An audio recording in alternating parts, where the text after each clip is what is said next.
Shalom, selamat pagi. Bersama saya Timotius Kurniawan dari Kota Probolinggo. Pagi hari ini, saudara masih bersama saya untuk kita belajar kebenaran firman Allah, agar setiap firman yang kita pelajari, setiap firman yang kita dengar, setiap firman yang kita perkatakan itu akan mengubahkan karakter pribadi saudara dan saya, untuk kita diubahkan seperti pribadi dan karakter firman itu sendiri. Dan ketika kita semakin diubahkan, maka berkat-berkat apa yang Tuhan berikan dan yang sudah ada di dalam kebenaran firman-Nya akan mengalir secara otomatis, itu akan menjadi milik saudara dan saya. Amin. Haleluya. Baiklah, pagi hari ini kita buka sebentar Alkitab kita. Kita ambil di Injil Lukas pasal yang ke-10 ayat yang ke-25 dan sampai ayat ke-27. Demikian firman Tuhan, saya bacakan. Pada suatu kali berdirilah seorang ahli Taurat untuk mencobai Yesus. Katanya, "Guru, apa yang harus ku perbuat untuk memperoleh kehidupan yang kekal?" Hidup yang kekal. Ayat yang ke-26, jawab Yesus kepadanya, "Apa yang tertulis di dalam hukum Taurat? Apa yang kau baca di sana?"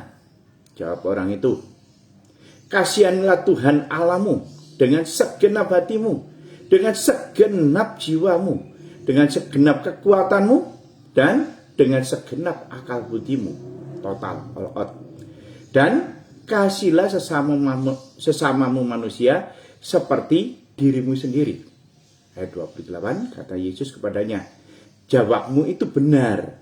Perbuatlah demikian, maka engkau akan hidup." Nah, sampai di sini tidak ada pertentangan yang berarti.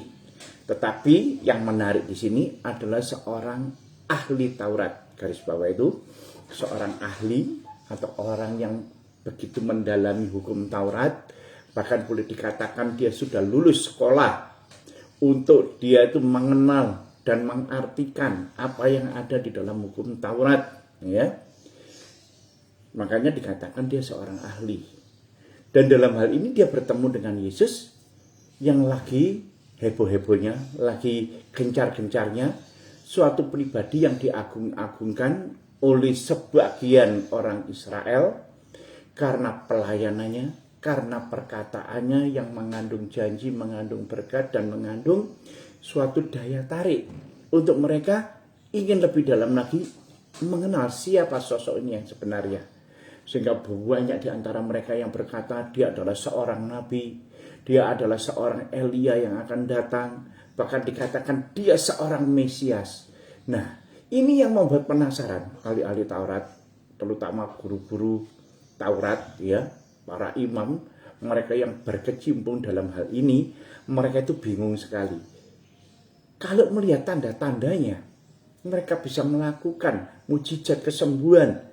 Itu memang dia seorang yang datangnya dari Tuhan. Tetapi selama ini tidak ada seorang pun yang mengaku bahwa dia itu adalah Tuhan maupun Mesias. Karena di dalam kitab Taurat itu sudah dikatakan, jangan menyebut nama Tuhan Allahmu dengan tidak hormat.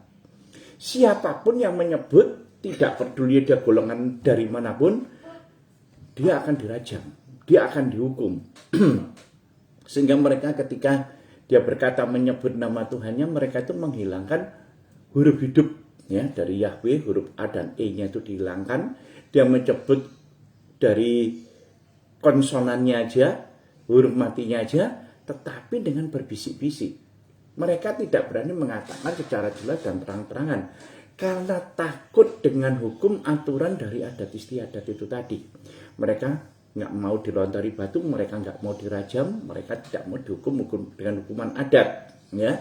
Nah, seorang ahli Taurat di sini bertemu dengan Yesus langsung. Dia berkata, "Guru," dia tidak menyebut Tuhan, tapi dia menyebut Guru, Rabuni, "apa yang harus aku perbuat supaya aku memperoleh hidup yang kekal?" Nah, seharusnya seorang ahli Taurat ini ngerti, tahu.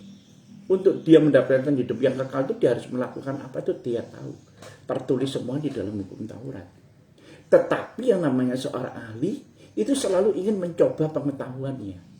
Begitu bertemu dengan orang yang memiliki pengetahuan yang sama, dia ingin menjajaki, dia ingin menguji sampai sejauh mana pengetahuan itu. Sehingga seringkali terjadi suatu diskusi di dalam suatu disiplin ilmu yang sama, ya. Sampai akhirnya salah satu mengakui, wah dia pakar. Nah, tapi dalam dunia rohani tidak pernah disebutkan demikian. Karena seringkali kita itu sebagai orang-orang yang masih ada di dalam dunia disiplin ilmu, mereka itu berkata, wah pendeta dia kalau bicara tentang Roh Kudus, wah dia itu pakarnya. Sampai hari ini saya belum pernah menemukan di dalam Alkitab bahwa seorang hamba Tuhan yang dikatakan pakar, ya, dikatakan seorang ahli tentang Roh Kudus, ahli tentang mujizat, ahli tentang kesembuhan, itu belum ada. Tetapi predikat-predikat ini didapatkan mereka ketika mereka itu belajar teologi, belajar tentang hukum. Sekalipun itu Taurat, kitab suci, mereka belajar hukumnya. Makanya dikatakan ahli Taurat, ya. Dia itu ingin menguji Yesus.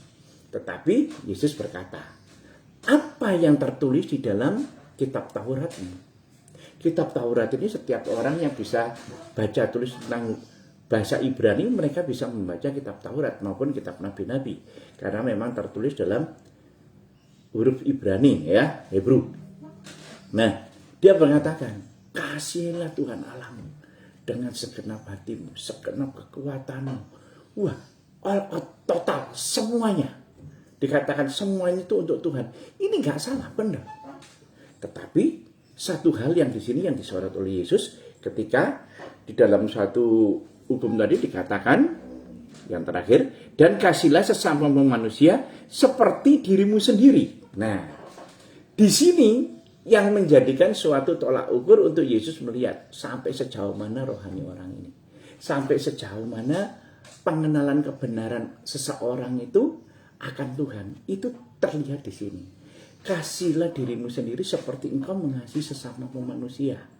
Kalau kita mengasihi diri kita sendiri, itu tidak heran. Setiap orang selalu mengasihi dirinya sendiri. Sampai saking mengasihinya, cenderung menjadi ego. Ya, cenderung menjadi egois. Semuanya itu saya, semuanya itu aku. Yang terbaik itu selalu untuk saya. Ya, selalu dituntut, aku minta yang terbaik. Itu mengasihi diri kita sendiri. Itu sudah, dalam hal itu kita semua nggak heran. Kita semua memiliki dan kita semua mengalami hal yang demikian, ya. Itulah sebabnya bertolak dari sini saya baru mengerti, barang siapa yang membinasakan bait Allah akan dibinasakan oleh Allah, ya. Jadi tubuh kita itu diumpamakan oleh Yesus seperti bait Allah. Jadi jangan diracuni tubuh ini, jangan diracuni diri, tapi kasihilah. Banyak orang-orang yang berkata, kalau merokok itu boleh atau tidak? Saya katakan kalau kamu bicara boleh atau tidak, dilarang atau tidak, itu sudah bicara tentang hukum, ya. Itu ada di hukum Taurat. Tetapi kita tidak hidup di dalam zaman hukum Taurat, tapi kita hidup di zaman hukum kasih karunia. Untuk orang merokok itu adalah pilihan. Engkau memilih untuk merokok, itu pilihanmu. Tapi kalau engkau memilih untuk tidak merokok, untuk memelihara dirimu, kesehatanmu, itu juga pilihanmu. Dan Tuhan dalam hal ini tidak menentukan boleh atau tidak. Tapi Tuhan memberikan pengertian kepada saudara dan saya. Hal-hal yang baik yang kita lakukan. Hal-hal yang tidak baik yang membinasakan, buat apa kita lakukan. Kalau kita membinasakan tubuh kita, kita pun akan dibinasakan oleh Allah. Dalam hal ini pun saudara bisa mengerti. Saudara dan saya diberikan bekal pengetahuan tentang kebenaran oleh Tuhan secara alami, secara dasar. Kita tahu secara jujur mana yang baik, mana yang tidak. Nah, begitu pula dengan minum minuman keras. Boleh nggak, Yang melarang siapa? Engkau memilih dirimu untuk meminum keras demi alasan kesehatanmu, kenapa enggak? Tapi kalau engkau minum minuman keras untuk memuaskan hawa nafsumu, nah inilah di sini yang perlu disadarkan. Apakah engkau memilih untuk merusak tubuhmu? Apakah engkau memilih untuk engkau masuk di dalam dunia halusinasi karena kemabukan, karena alkohol, itu pilihanmu. Dan kita memberikan jalannya. Kalau kita diberi pengetahuan dasar, aku meminumnya karena ada alasan-alasan kesehatan yang aku harus lakukan. Paulus pun menyarankan, kalau memang kesehatanmu terganggu, pencernaanmu terganggu, minumlah sedikit anggur, bukan untuk mabuk. Dan mereka pun juga melaksanakan, memberikan pernyataan yang lain. Yesus itu mengubah air jadi anggur loh. Anggur itu anggur yang terbaik, yang terakhir itu yang diberikan. Apa enggak? Itu mengajarkan itu kita tuh untuk mabuk. Yang belum mengajarkan untuk mabuk siapa? Yesus mengubah air menjadi anggur karena tuan rumah kehabisan anggur. Dan Tuhan menunjukkan bahwa Tuhan itu memberikan yang terbaik bagi umatnya. Bukan memberikan asal diberi. Dan kau memilih minum banyak-banyak sampai mabuk, itu pilihanmu. Tapi kalau engkau meminum sewajarnya, engkau pun tidak akan mabuk. Dan engkau bisa mengenal inilah anggur yang terbaik. Anggur yang diberikan oleh Tuhan. Itu maksud dari firman yang sebenarnya. Jangan diplesetkan. Jangan diberikan hal-hal yang negatif, hal-hal yang lemah untuk membenarkan diri sendiri. Itu sama dengan ahli Taurat ini tadi loh. Dia tuh ingin membenarkan dirinya sendiri. Sesamaku manusia itu siapa? Katanya dia. Karena kita sudah terbiasa bahwa kita tuh memilah-milah. Untuk orang yang suka dengan kita. Untuk orang yang bisa menyenangkan kita. Untuk orang yang bisa mengerti dengan kita. Itu masuk dengan sesama kita.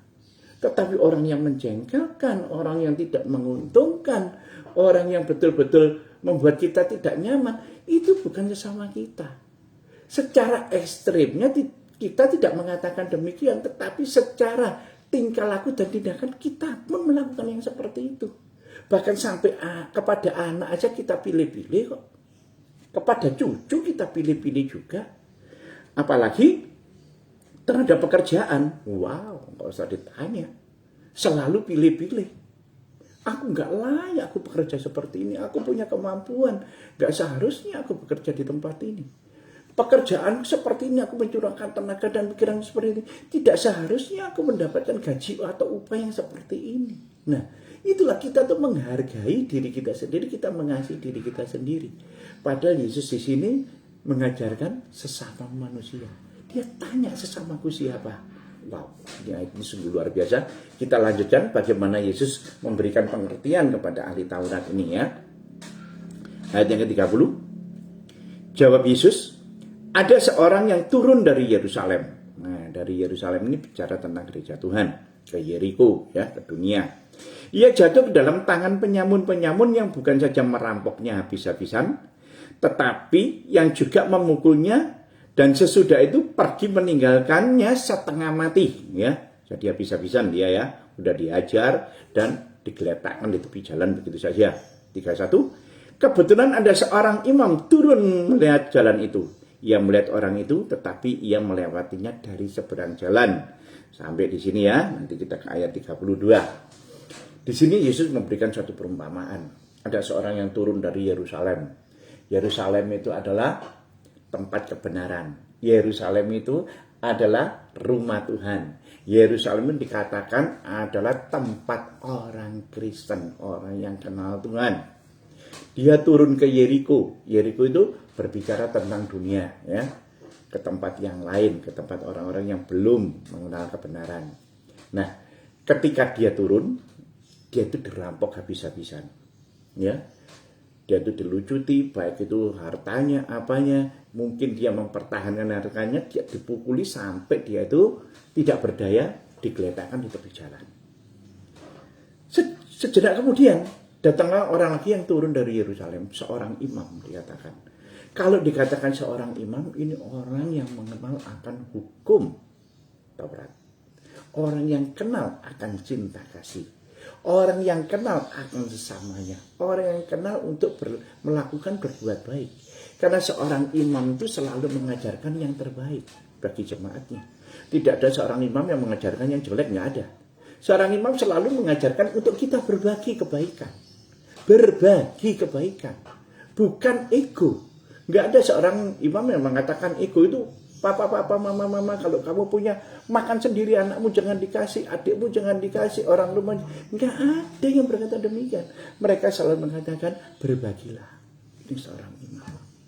Di dalam pengajarannya, di dalam khotbahnya, di dalam dia memberikan pengaran-pengaran baik di sinagog maupun di kanisa, dia selalu mengatakan yang seperti itu. Tetapi kenyataannya, prakteknya ketika dia sudah di lapangan berbeda. Banyak kita mendengar seorang itu berkata yang baik ketika dia ada di hadapan umum, ketika dia pidato. Tetapi kenyataannya setelah turun dari mimbar berbeda. Di sini ditunjukkan oleh Yesus. Dia lihat ada orang yang tergeletak di sana, orang yang membutuhkan pertolongan, dia malah menyimpang. Dilihat dari seberang sana, dilewati aja. Ya udah, aku nggak ikut-ikut. Wah, ini cari perkara ini. Minimal aku nanti dijadikan saksi. Ya kalau dijadikan saksi, nanti malah aku yang dituduh, aku yang menganiaya, aku yang merampoknya, wah bisa gawat ini. Mungkin dengan pertimbangan yang demikian, dia lewati. Wow. Ayat 32, kita baca sekali lagi. Demikian juga seorang Lewi datang ke tempat itu. Ketika ia melihat orang itu, ia melewatinya dari seberang jalan. Wow. Seorang imam. Yang kedua, seorang Lewi. Seorang Lewi ini adalah suku yang dipilih oleh Tuhan. Suku ini nggak boleh bekerja, tapi suku ini hanya untuk melayani prosesi ibadah menyembah Yahweh, menyembah Tuhan. Ya, jadi mereka itu dikasih persembahan oleh 11 suku Israel yang lain. Mereka tidak diberikan milik pusaka, tetapi mereka dijamin kehidupannya. Dia melayani sepenuhnya ada di gereja. Wow. Dan dia bisa merangkul, dan dia bisa mengembalakan, dan dia bisa mengajarkan kitab Taurat, dia bisa mengajarkan hukum-hukum Tuhan, dia bisa mengajarkan kebenaran, mengajarkan kasih, mengajarkan saling berbagi, saling tolong-menolong, dan saling memberi. Ini yang diajarkan oleh orang Lewi. Karena pekerjaannya dia ada di rumah Tuhan. Tapi di sini dikatakan oleh Yesus, sungguh mengecewakan sikapnya. Dia ambil lagi di seberang jalan, dilihat juga dari yang jauh. Tidak ada bedanya dengan imam yang pertama. Dia yang mengerti, dia yang ahli, dia yang tahu, dan yang sekarang ini yang dipilih. Wow, dua-duanya nggak ada yang benar di sini. Mereka jalan dilewati begitu saja. Ayat berikutnya, ayat yang ke-33. Lalu datang seorang Samaria yang sedang dalam perjalanan ke tempat itu. Dan ketika ia melihat orang itu, tergeraklah hatinya oleh belas kasihan. 34, ia pergi kepadanya, lalu membalut luka-lukanya. Sesudah itu ia menyiraminya dengan minyak dan anggur. Kemudian ia menaikkan orang itu ke atas keledai tunggangannya sendiri, lalu membawanya ke tempat penginapan dan merawatnya. Wow. Seorang Samaria. Padahal Samaria ini adalah suku yang tidak diakui oleh orang-orang Yahudi. Ya. Kenapa? Kata orang Samaria ini cara menyembah Tuhannya salah. Dia menyembah Tuhannya ada di gunung. Ya. Dia menyembahnya dianggap menyembah berhala. Diberi penjelasan nggak mau mengerti, diberi pengertian tidak mau tahu, maunya sendiri wis karepe dhewe. Ya, sebetulnya sama, mereka juga menyembah Tuhan yang sama, juga mengakui Musa itu nenek moyang yang sama. Tetapi cara mereka beribadahnya ini tadi yang tidak sesuai dengan orang-orang Yahudi, ya memang tidak sesuai.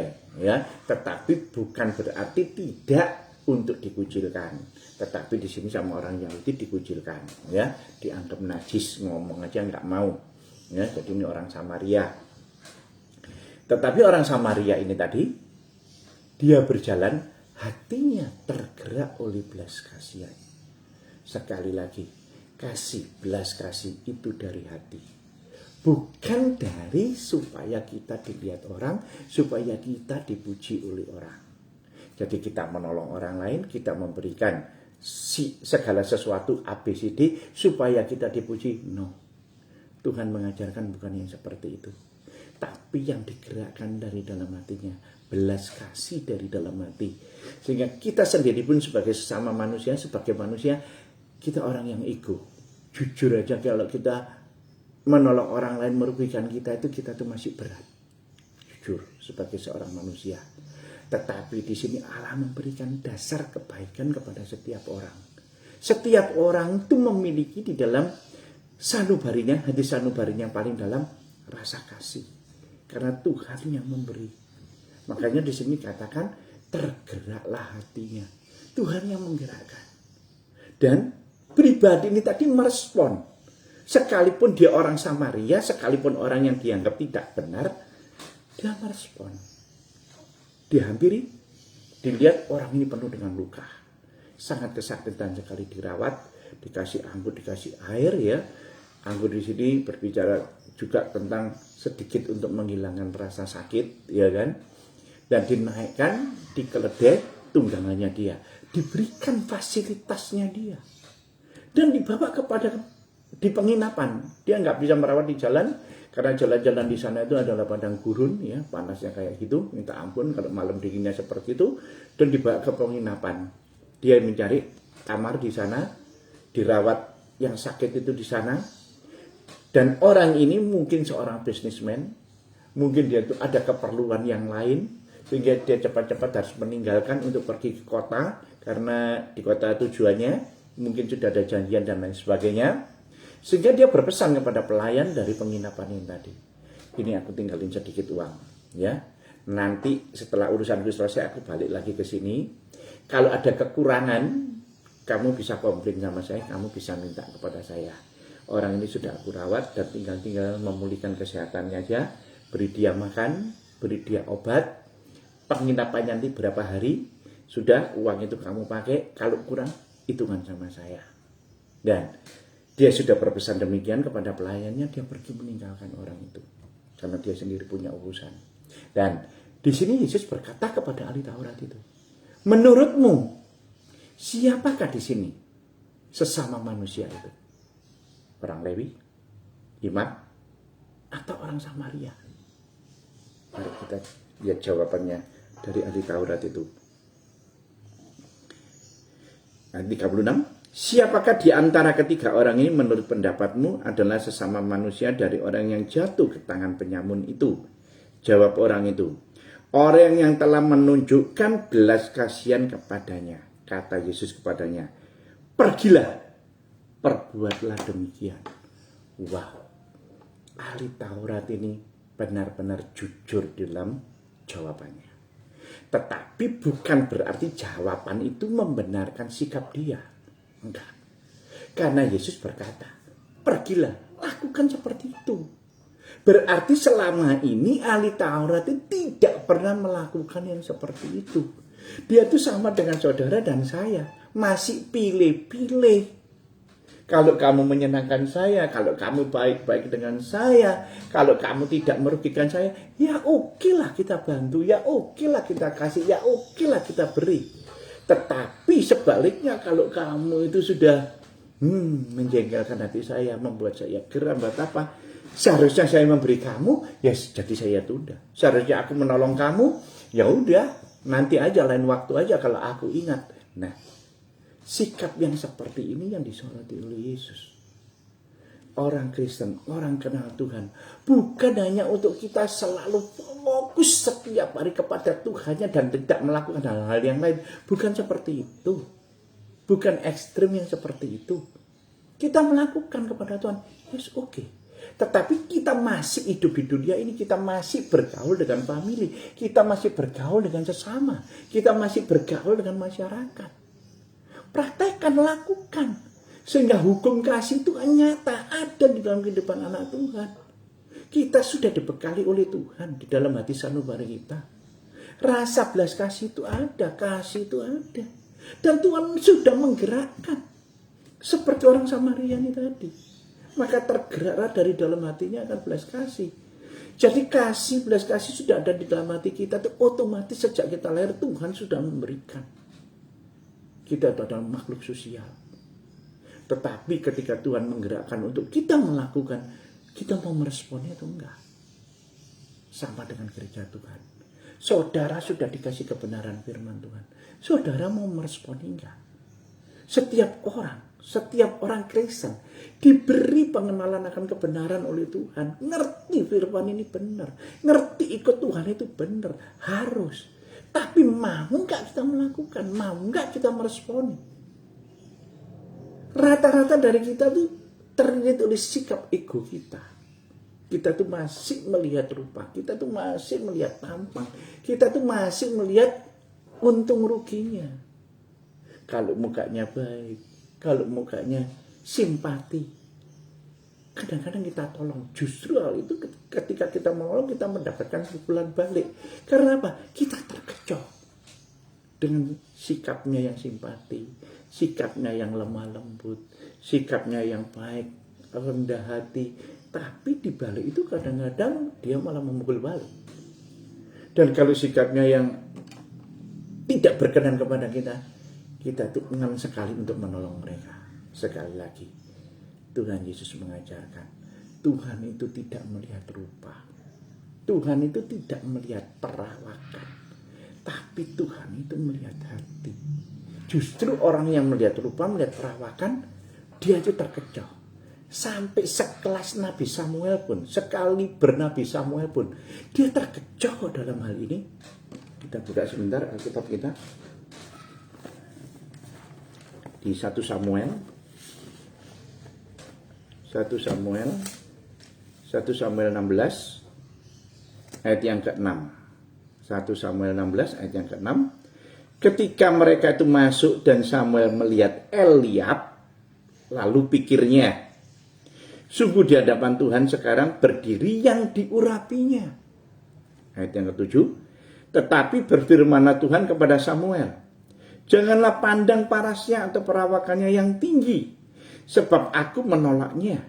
Bukan yang dilihat manusia, yang dilihat Allah. Manusia melihat apa yang di depan mata, tetapi Tuhan melihat hati. Gereja yang dikasihi Tuhan, justru kalau kita memilah, justru kalau kita memilih yang menjadi orang yang berkenan di hati kita, kita memilih orang yang kita lihat baik, seringkali itu menjadi hambatan-hambatan kita untuk kita menjadi sukses. Halo, sekali lagi, kalau kita memilih orang yang sesuai dengan hati kita, sesuai dengan karakter kita, sesuai dengan selera kita, seringkali hal-hal itu menjadi hambatan bagi kita untuk kita itu menuju sukses. Malah orang-orang yang kita lihat dengan sebelah mata, yang selama ini kurang mendapatkan kebaikan dari kita, justru orang-orang itu yang membuat kita itu masuk di dalam jalan yang sukses. Begitu pula dengan anak-anak. Kalau saudara masih pilih-pilih kakaknya, adiknya, sering membanding-bandingkan kakak dan adiknya, kamu tidak seperti kakakmu, kamu tidak seperti adikmu, kamu tidak seperti yang lain. Nah, justru yang kita kadang-kadang, justru yang kita sayang, justru yang kita manja, kita kasihi, itu seringkali nggak jadi. Itu seringkali gagal. Gereja yang dikasihi Tuhan, setiap orang itu selalu memanjakan anak. Nggak ada orang tua yang tidak memanjakan anak, itu nggak ada. Tetapi jangan keterlaluan. Kalau mau memanjakan, dimanjakan sewajarnya. Kakaknya, adiknya sama. Jangan dibanding-bandingkan. Jangan juga kita pilih kasih. Justru hal itu akan menjadikan perpecahan di dalam keluarga kelak. Di waktu mereka sudah sama-sama dewasa dan kita sudah nggak mampu lagi untuk mendapatkan hasil segala sesuatu, di situ baru kita mengerti, kita baru menyesal. Ternyata si adiknya, si kakaknya yang dulu sedikit kita lihat dengan sebelah mata, justru ini yang sekarang sangat berbakti, dan justru ini saat ini yang lagi merawat saya, justru ini yang lagi membiayai saya, malah yang saya kasih, malah yang saya manja, malah sekarang nggak tahu di mana. Nah, dan lain sebagainya. Sekali lagi, Yesus mengajarkan kita sudah diberikan pengenalan kebenaran di dalam hati kita. Jangan lihat perawakannya, jangan lihat rupanya, tapi lihatlah hatinya. Tuhan selalu mengajarkan dari dalam hati akan keluar aliran-aliran air kehidupan. Kalau saudara mengasihi anak-anak dengan hati kita, dengan hati sanubari kita, sekalipun rupanya kurang good looking ya, tetapi hal itu tidak menjadi masalah. Bagaimanapun juga dia anak-anak kita, bagaimana juga Tuhan sudah menciptakan dia dalam kondisi seperti itu. Dan kita perkatakan kebaikannya. Kita perkatakan bahwa kamu anak yang cakep, kamu anak yang cakap, kamu anak yang berbudi, kamu anak yang baik. Justru dengan perkataan-perkataan kita lambat laun akan mengubah dari yang dia itu kurang enak dipandang sekarang menjadi good looking. Ya, karena apa? Karena perkataan kita itu mengandung kuasa. Mereka sama-sama anak kita, mereka semua sama-sama sesama kita, karyawan pegawai kita, itu pun mereka mendukung kita untuk supaya kita itu bertambah hari, bertambah besar, bertambah sukses, bukan untuk dikucilkan, bukan untuk dipilah-pilah. Apalagi kita sebagai gereja Tuhan, anak-anak Tuhan, bukan berarti yang sudah pelayanan, yang sudah benar tingkah lakunya di hadapan Tuhan, belum tentu. Dan lagi engkau yang dikucilkan, engkau yang tidak dianggap apa-apa di gereja, justru kalau engkau tergerak hati nuranimu dan mau meresponi gerakan dari kerajaan surga, maka engkau pun masuk di dalam jalan yang sukses. Sekalipun kita punya pengetahuan, kita punya bekal, kita sudah dipilih, tapi kalau kita tidak meresponi kasih yang sudah diberikan Tuhan, firman yang ada di dalam hati kita, untuk kita tidak meresponinya, kita sama dengan ahli Taurat, kita sama dengan imam, kita sama dengan orang-orang yang dipilih, orang-orang Lewi, tetapi kita tidak melakukan kebaikan, kebenaran sama sekali. Itu tidak ada artinya di mata Tuhan. Amin. Haleluya. Gereja yang dikasihi Tuhan Yesus. Sampai di sini firman Tuhan. Minggu depan akan saya sambung kembali. Saya akan berdoa untuk saudara, tundukkan kepala. Bapa, di dalam nama Tuhan Yesus Kristus, hamba mengucap syukur atas kasih karunia yang Kau berikan bagi kami. Pagi hari ini ya Yesusku, Kau sudah mengajarkan bagi kami bagaimanakah kami melakukan sebagai sesama manusia untuk menyembah Engkau. Tidak harus sepenuhnya kami ada di dalam hadirat-Mu dan tidak memperdulikan sesama kami. Tidak Tuhan, tetapi Kau mengajarkan kebenaran bagi kami untuk kami mempraktekkan. Jauh lebih banyak kami hidup bergaul dengan sesama kami dibanding kami bergaul dengan Engkau. Jujur aku katakan, waktuku dengan Engkau sangat sedikit sekali, tapi waktu dengan sesamaku begitu banyak sekali. Dan kami mau dengan waktu yang begitu banyak sekali, kami mau untuk kami meresponi firman-Mu.